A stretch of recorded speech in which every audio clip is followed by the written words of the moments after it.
Welcome to Bullet Points, the fastest close to 18-minute show on the internet. Who are you? Judd Dunning. My goodness, that would make me Michael Loftus. We've got an incredible show. We got 5 big topics, 2 minutes per topic. It's gonna happen. We're gonna keep it close to 17. These aren't gang signs. I'm just...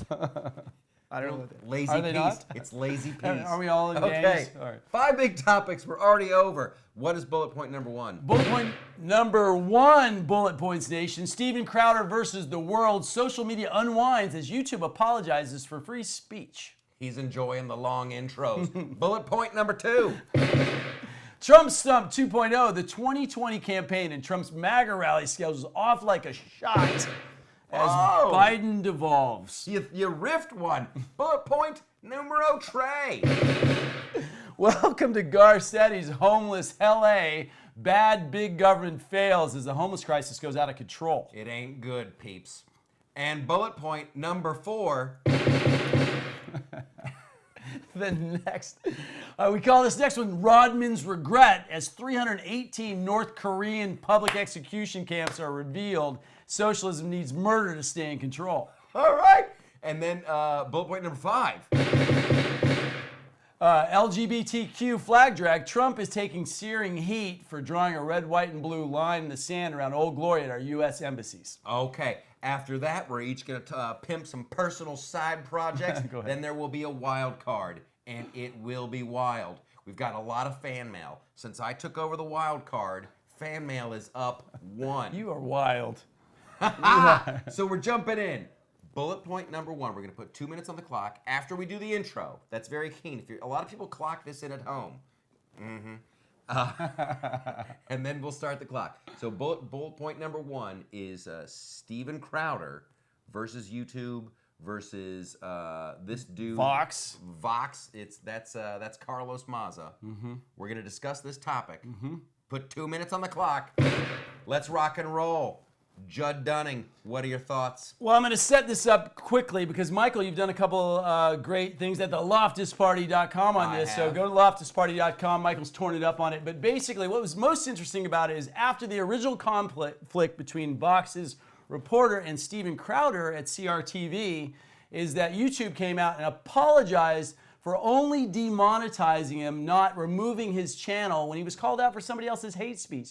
So hate speech and free speech are on trial right now in the social media world. And Steven Crowder is essentially the center of this storm. I have a lot more to talk about. Jump right in, Michael. This is the best thing that's happened to Steven Crowder. It does. It puts him. True. It puts him in the middle of it's a tempest in a teapot. And Steven Crowder has had his best month ever. Did he? He does this thing, the Mug Club, and so Vox has it just really helped him out. Now here's the thing you need to know. This is a personal beef between Crowder and Carlos Maza. Over the course of 2 years, Steven Crowder has made 7 rebuttal videos to Carlos Maza. Rebuttal videos is a key element. And so that's not targeted harassment. Okay, so there's so much going on here. Here's the deal. We want to be very careful about who gets to decide what hate speech is, okay? Because it becomes ridiculous. Here's what I wanted to know. What is the magic number? How many people need to complain before you can define a word as hate speech? Can you and I start a movement right here on Bullet Points to have people declare paper plates as hate speech? Yeah. Like you and I, we get enough people to sign a petition, right? And then you can no longer advertise paper plates. It's just, these are just words. These are words that come out of your mouth. They're flimsy, they're white. You have to look at... Thank you. Just like a bunch of people on YouTube. Flimsy and white. You have to look at context. Steven Crowder's not asking anybody, hey, let's go over and beat up this guy. They're just words. The answer to hate speech is more speech. It's more free speech. And you want to know where the haters are. That's the bottom line. Moving on. I forgot a lot of really good slides. Those are good slides, and that's what it started over. Bullet point number 2. Bam. Way to move on. I just want to commend you moving on this. Bullet point number 2, the Trump Stump 2.0. You just have to. This is a 7-year-old man. Oh, started. Put it on the clock. Are we on the clock? On the clock. What? That's the gun. I'm like Trump. I can't stop. So but this 7-year-old man is already running around the country. He's got like 10 or 11 like pre-MAGA rallies already going. He's going to announce he's running for president again. Really? Yeah, I don't know if you knew that. June 18th in Florida, in Orlando. Yep. And let us not forget in the next slide, Michael Loftus, that Trump's approval rating is still at 49% right now. He's above Obama on a trend level, and America loves this man. It's hard to believe that anybody is saying anything in the polls now. Like they're, ooh, in a head-to-head matchup, Joe Biden would crush Trump. Right. You know who else would? Hillary Clinton. But it didn't happen, did it? Like, how are these people saying anything about polls? Yeah. Trust us, we're right. Are you?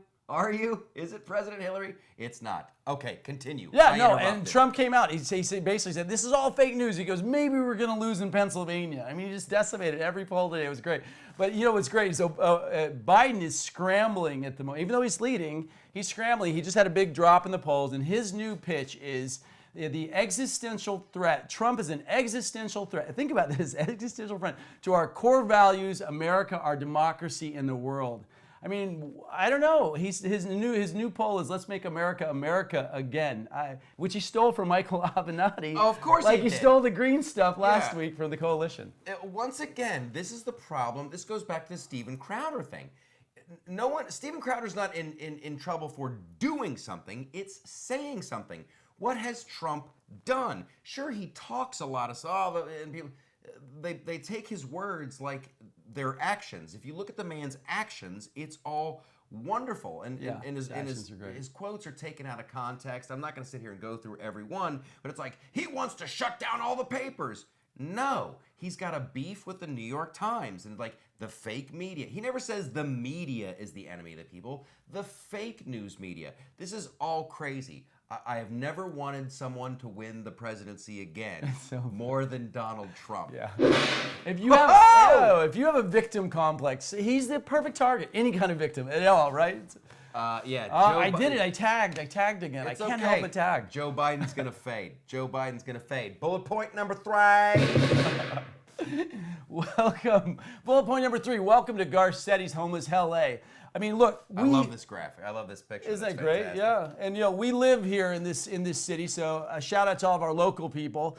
I mean, it is bad. I've been asked to move offices down the street because if somebody who's selling a building wants me there for free in order to keep homeless people off the yard. I mean, that's how bad it is in this area here. So, are you telling me we could have a nicer studio? Yeah, we could for see bullet points. If you would just beat up a few homeless people. Too much echo. It's too big. It's too big. It's too wealthy for us so far. So but here's the thing: they spent $600 million last year on this. 16% increase in homelessness. Give us the chart, Michael Loftus. I'm coming to the chart. Here's the chart. Bada bing, bada boom. We're up to 60. We have a bigger population of homeless people than the entire population of Palm Springs living in LA County.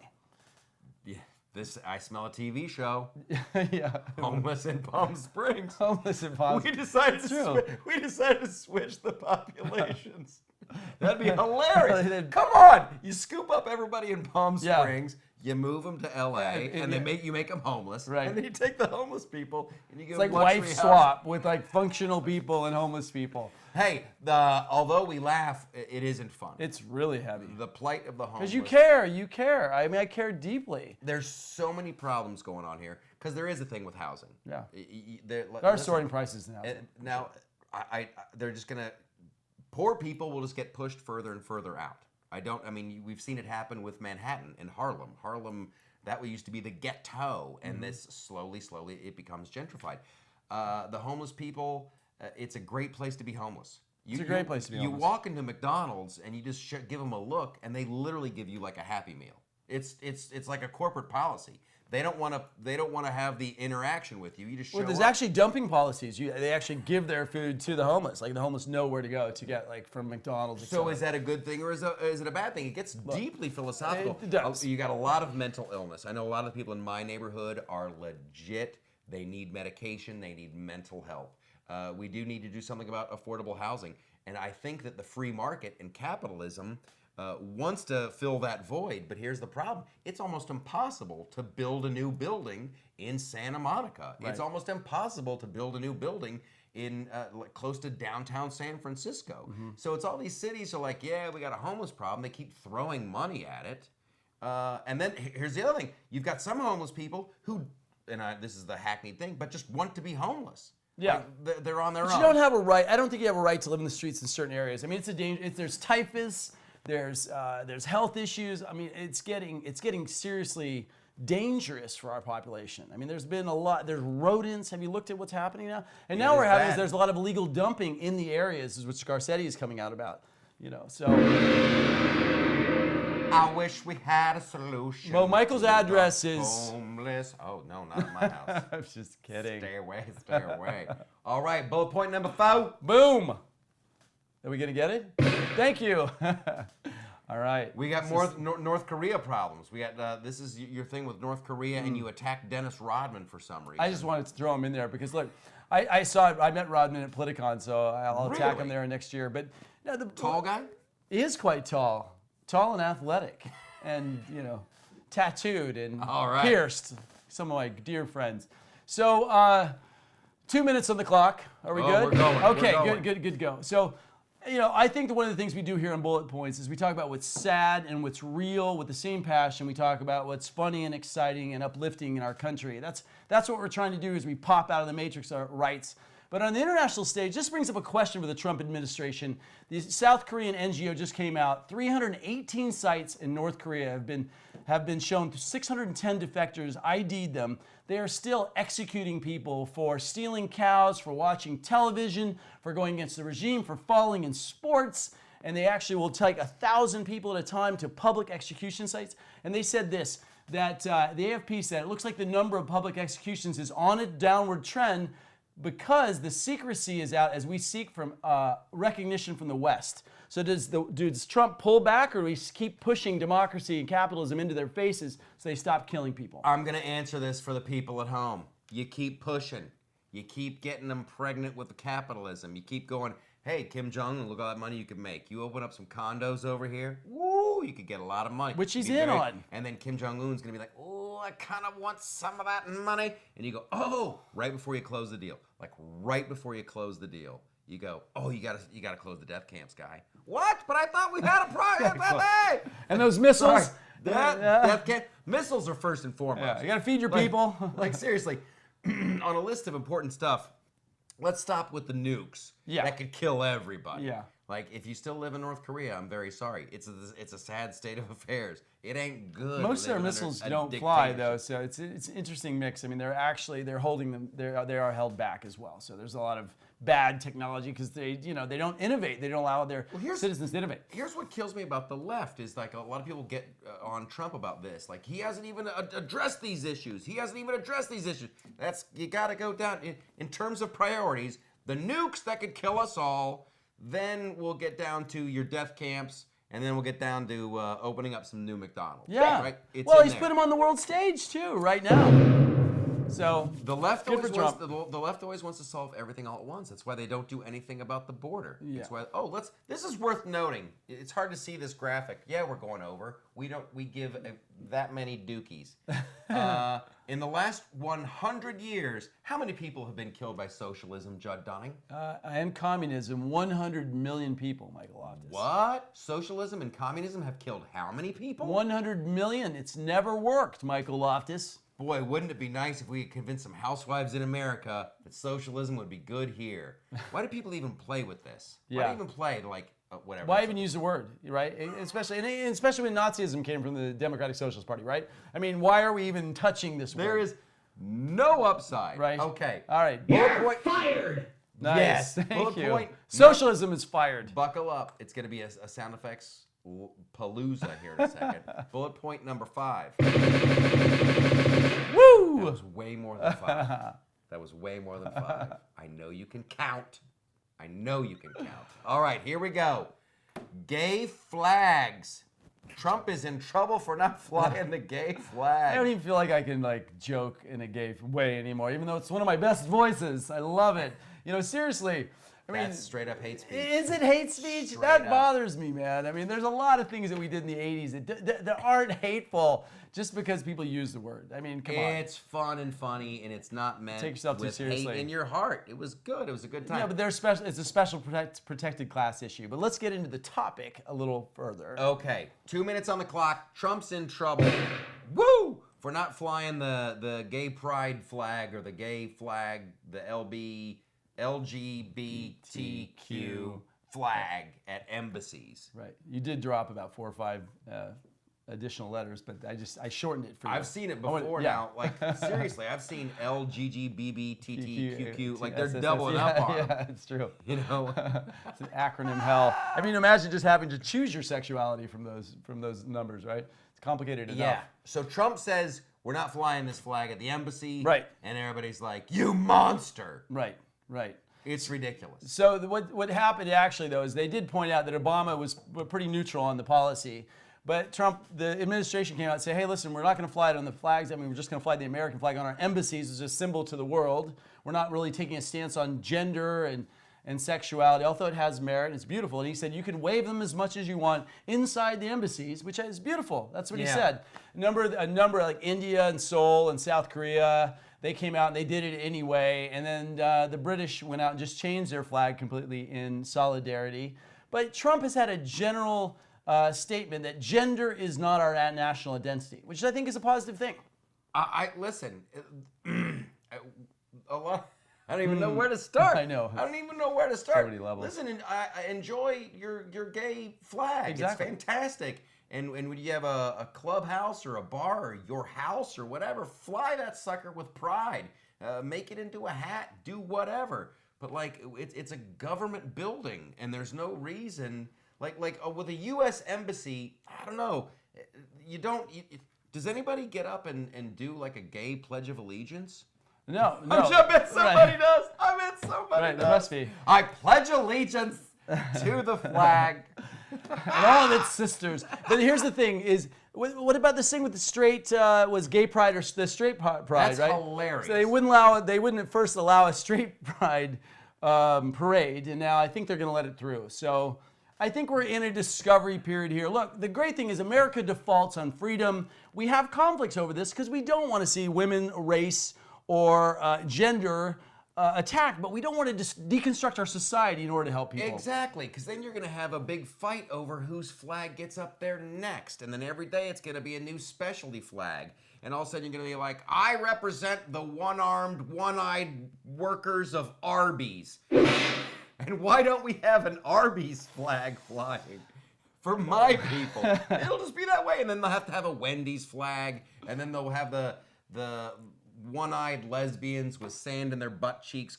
Like, it'll never stop. I wish we should call this show Shut Up, because that's what I have to tell myself at the end of every topic. There's so much to talk about. Shut up. That's my inner dialogue every time we get here. Okay, moving on to our promotional time. It's time to pimp some personal projects. Yeah, I like it. Triple P. Triple P, way to alliterate. So I just want to say we're getting through the show tonight. It's been a busy day because you're taking off to New York to do Fox and Friends for like the 20th, 30th time.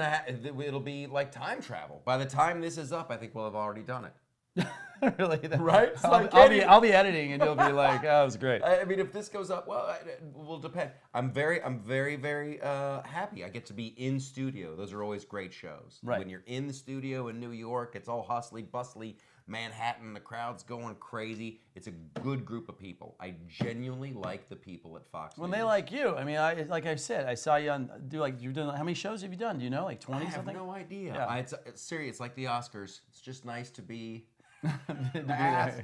Yeah. Nice. What time does it actually tape? Because it's hellish to watch it. I don't know, dude. I'll probably end up I'll have to be at the studio at like 6 a.m. Eastern. I don't know. 6 a.m. Eastern. It'll So be fine. They've got coffee. They got a backstage area. Right. You get to hang out with other Who political needs sleep? pundits. No one. Sleep is for losers. Coffee is for closers.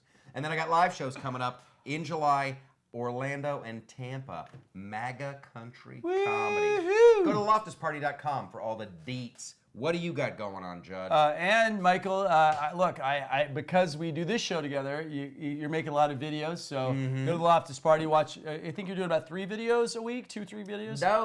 Dos videosos. Listen, all of those. You're fanos. I do 2 videos a week. I got the podcast comes out once a week. Right. I got Bullet Points with Michael Loftus and Judd Dunning. Bang. Boom, boom, boom. It's an agenda. It's an agenda. It's so much fun. It really is exciting. I mean, oh my there's God. not too many people out there doing what you're doing, and that's one of the reasons you're one of the few guys that go on Fox and Friends in the morning. I did a little thing. Go to loftusparty.com and look at the pictorial I did about side boob. It was fantastic. Oh my God, that's great. It is. That's great. Because you know what? We're red-blooded Americans. It's just good to be just a love, family, God, breeding, all of it. Do you know that there are Instagram pages devoted entirely to side boob? Side boob. Oh my God. Fantastic. It's true. And we celebrate but that. isn't that kind of racist? I mean, you only like the side, or do you? No, I like the entire. No, I'm saying. Just kidding. It's not. I don't see how it's racist at all. I just thought I'd throw it in there. Is it boobist? Boobist. I'm not saying the side boob is the best. I'm saying there's an underappreciated part of the boob. I want to have live demographics tracking right now. Female viewers, male viewers. You never know. There we go. So great. I just laugh like the Joker in Like the TV That's show. more like All right, what do you have? There we go. Thank you. All right. So what do I got going on? Yes. You know, I went to my first writer support group about. Seriously, I went to this room with somebody, who's a friend of mine, and in the room were a lot of very successful writers talking about like where they were in their projects or whether they were stuck in their projects. Yeah. And I'm like. It's not popular in the room because I'm like, I'm stuck in abortion and climate change. It's like, I finished my book. And the guy's like, didn't you already finish the book? I'm like, I did. I go, but abortion and climate change is changing. And like half the room like just shunned me the rest of the night. Man. But the point is, really close. I've got Eric Golub, who worked on the book, ready to go. And I'm going to deadline myself here shortly, and let's move on. Okay. That's code for just let it go. We'll discuss it off camera. I'm not going to waste It is time for our wild card. And nothing is wilder than Black Mirror. Yeah, relatively wild. Have you seen the show on the Netflix? I'm talking to you guys. If you haven't seen it, you have to jump in. It's never too late. There's not going to be any spoilers. This is going to be a spoiler-free zone. Okay, I like that. But you need to start watching Black Mirror. I discovered it a couple years ago. I haven't seen this latest season. Right. Seasons are very short. I have. That's why there's no spoilers. We were going to do the show, and then Michael hasn't seen all of them, and he doesn't want me to blow the show, which is like your new Game of Thrones. Right, but like Black Mirror, I would describe it as a really fantastic version of the Twilight Zone. Yeah. And like Meets technology. Like a lot of good science fiction, it has social relevance. So you've seen the latest one. I know your personal favorite is probably the one with Miley Cyrus, because you're always telling me how much you like her video Wrecking Ball. And just watching her swing around on SNL when she did the parody on SNL with John Boehner. I didn't see it. You haven't seen it? No. It was the funniest thing she's ever done. I am a fan. So of the 3 new episodes, which one was your favorite? The 3 new episodes are Smithereens, Rachel, Jack, and Ashley 2, and Striking Vipers. I would have to say that Striking Vipers will take you in a deep question. I mean, the family was arguing during that show, so it's a great show. Ooh, that's great. People are talking about it. So make sure you check it out. I have just one question before we go, because I have the thing with Miley Cyrus. I find her to be completely adorable. Oh, I'm with you. I really can't. Yeah. And you know what's weird? And I root for her. Do you have like people, like celebrities that you root for that do well? By the way, great side boob.